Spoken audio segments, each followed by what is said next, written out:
After spending all my efforts building freight cars, I decided to try my hand at passenger cars.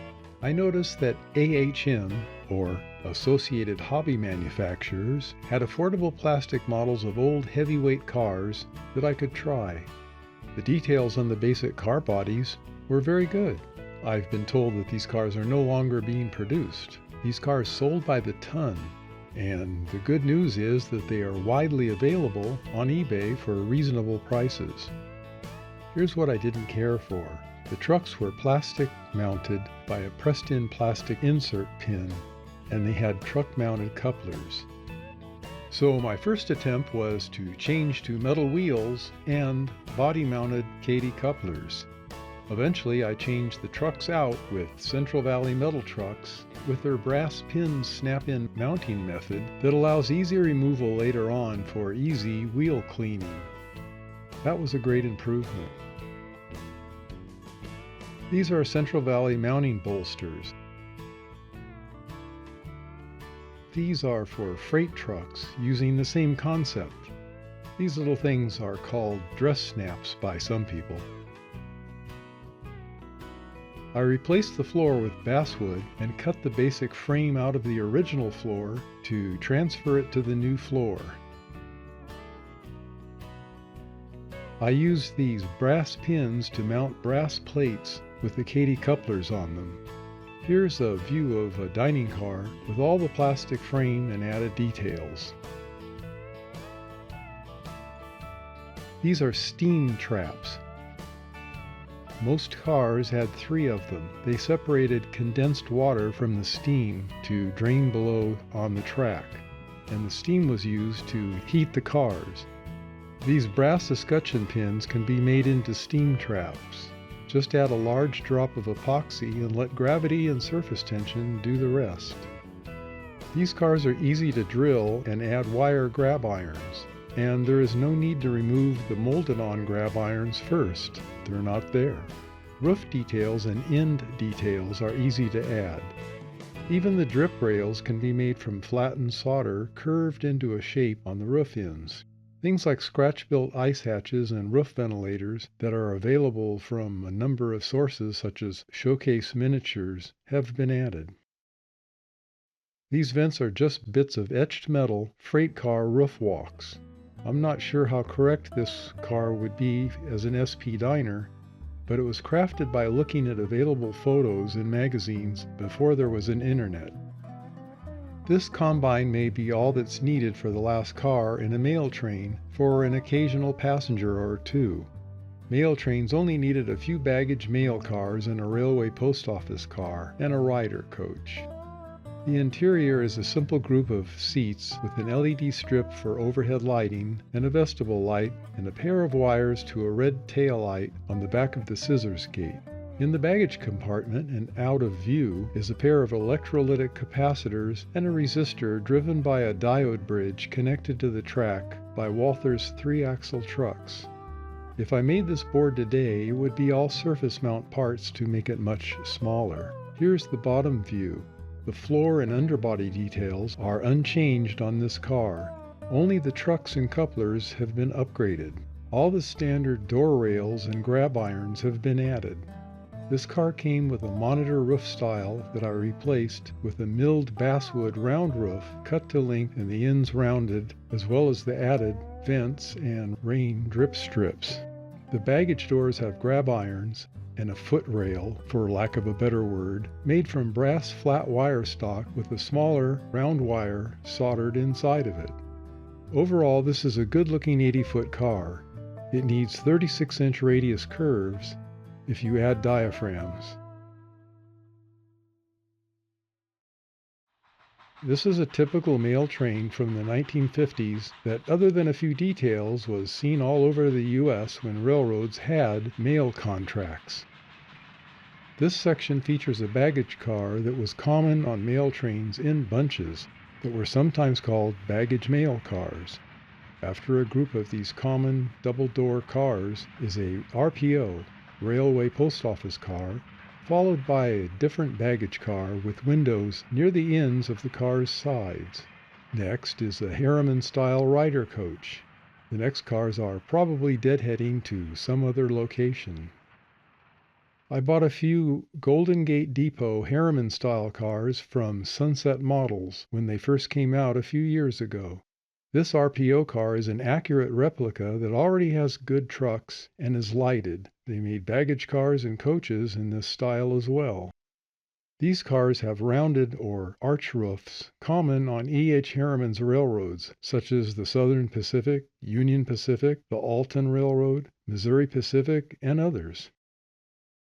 I liked how the transition to all-electric lighting inside the cars had conduit piping and junction boxes on top of the roof. So I began incorporating that idea in other round roof cars. It's a feature that I missed on other models of that era, since photos looking down on the rooftops are pretty rare. I discovered a nice baggage car by Roundhouse with the rounded roof and globe-style roof vents. It adds a little variety. The detail work on the underbody is very nice to see. All these cars are the same length of 60 feet, so they can work on maybe 24-inch radius curves in their new condition. It only needed a few changes. The Walthers trucks I have standardized on that allow lighting the interior were added, and the car was repainted to the right SP color plus decals. Some optional things included diaphragms, brass wire step rails under all the baggage car doors, a smoke jack on the roof for a heater, and by the way, not all baggage cars had a heater, and finally, rooftop electrical conduits. All these cars are the same length of 60 feet. This series of cars included an RPO car and some passenger cars. I added my standard threaded step bushings, a bit more outboard to mount the new trucks. I simply drilled press-fit holes, and once in place at the right depth, a drop of CA superglue made them permanent. I used Allen head cap machine screws to tie the trucks down. Since the pivot sticks out below the truck, a flat washer and a tight screw gives full freedom to rotate and with a bit of vertical free play. This bit of electronics takes the DCC track signal power and converts it to DC to power the interior lighting without any flicker on dirty track. This is some white plastic to suspend a strip of 3 LEDs pointing down without a need to glue the strip under the detachable roof. A few more ounces of weight help the tracking. Here's a view on the rooftop of polystyrene rod stock and cut up strips of flat stock for the conduit details. This passenger car has the same color green that the baggage car came with. This was changed to some old Flocal color that I airbrushed on. The detachable roof was painted a flat black color.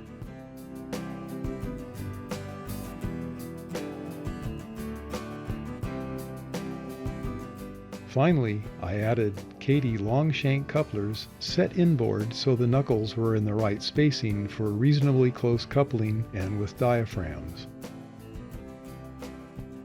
I'm really fond of how this baggage car looks, and I look forward to finding and building a few more of these.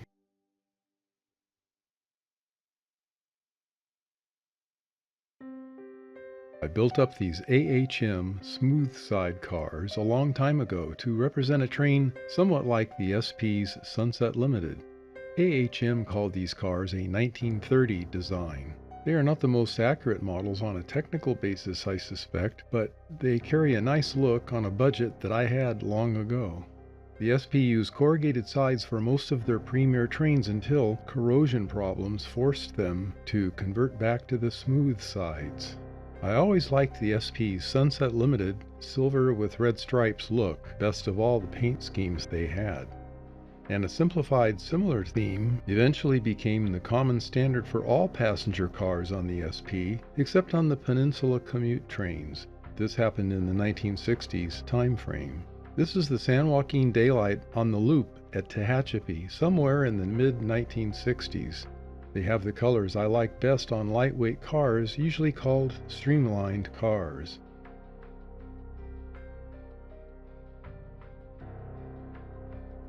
When Walthers came out with these trucks, I switched over to them. At first I used the black ones seen by the 1960s. A few weeks ago I swapped them out with silver ones to date the train back to the 1950s as a better looking Sunset Limited train.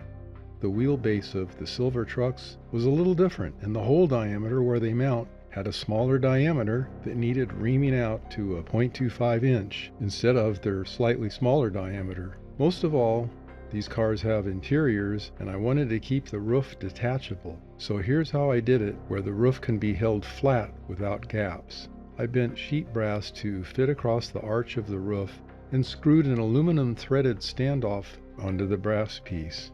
One of these assemblies was epoxied at each end of the car in the bathroom areas out of sight, and screws through the floor tied the roof down.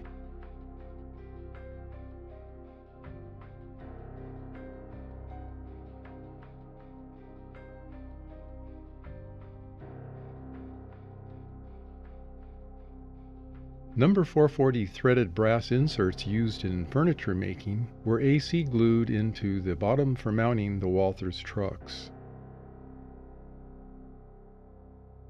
Here's a picture of the new silver trucks. They also have small screw connections for interior lighting. While these aren't the exact correct trucks, they look just fine without a magnifying glass, and they were in stock at the time.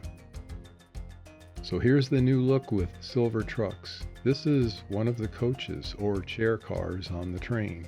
Some of these cars have long rooftop antennas that were to pick up AM radio stations for onboard entertainment. Since a clear channel AM radio signal has a nighttime reach of hundreds of miles compared to FM station frequencies that cannot compete at all for those distances. Not to mention the fact that FM stations weren't really on the air until somewhere in the 1950s.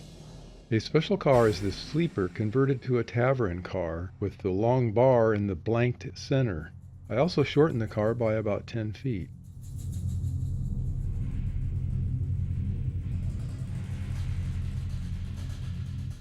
So let's watch the train roll by with the simple change in truck color to see if it changed the character of the train.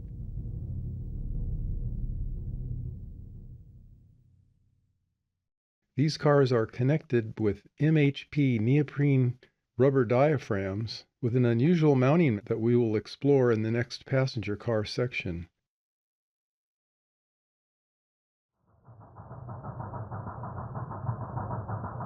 This passenger car group brings cars from Walthers. Walthers has been around since 1932 as a hobby supplier. These cars were made from Walthers kits that seem to have begun in the late 1940s as far as I know.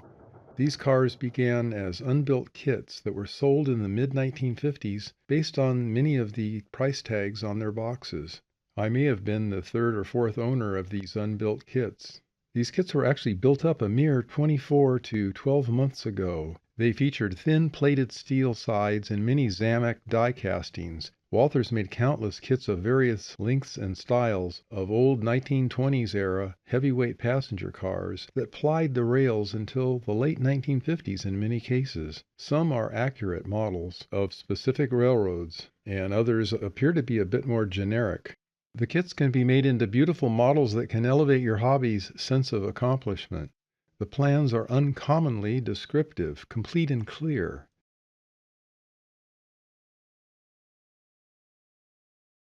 Roof styles include the monitor style and the arch or round roof style. The only difficulty is shaping the wood roof's tapered ends. It's a skill worth learning, and once learned, it won't seem that difficult.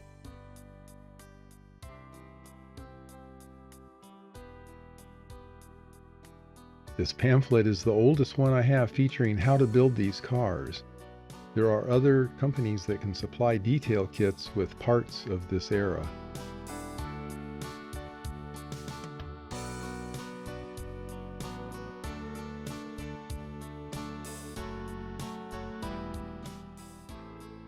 The window glass is just simple, clear acetate like that used for report binders.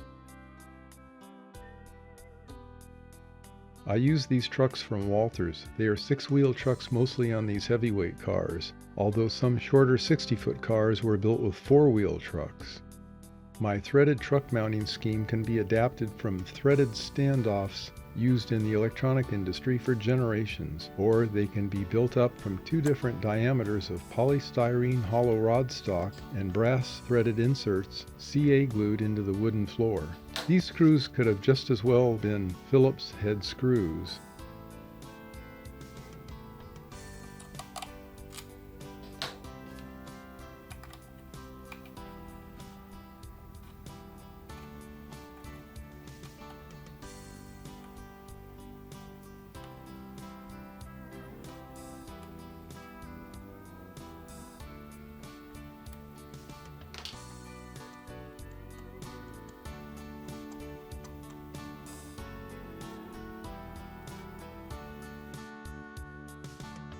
I used white or yellow glue as a thread locker to keep the truck screws from coming loose by vibration over time.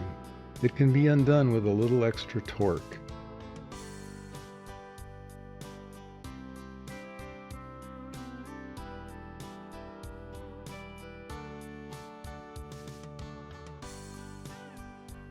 The underbody details are built up on the wood floor out of wood and metal parts in the kits, or in the extra detail kits that are often included with these kits by the original buyer.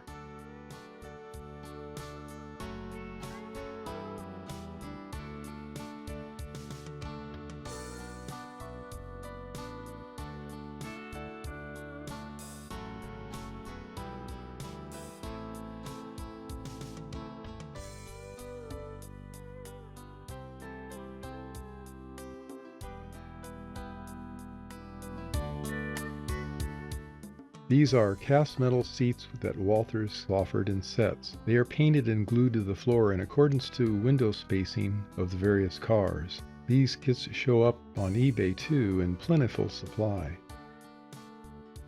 I borrowed this idea from the roundhouse baggage cars. I used rare earth magnets embedded in the wood roof and in the cast metal ends to keep the roof tightly attached and yet allowing access to the interior when needed. I used illustration board for the wall of the bathrooms on the end to hide a little electronics that converts the DCC track power into filtered DC energy stored power for LED light strips in the roof. This resistor reduces the LED current to a more realistic light level. Walthers also offers today's adapters that give couplers a much wider swing.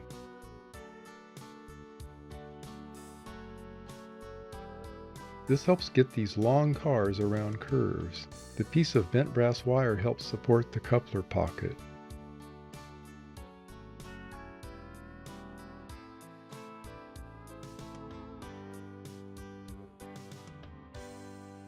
I added the rooftop conduit to many of these cars.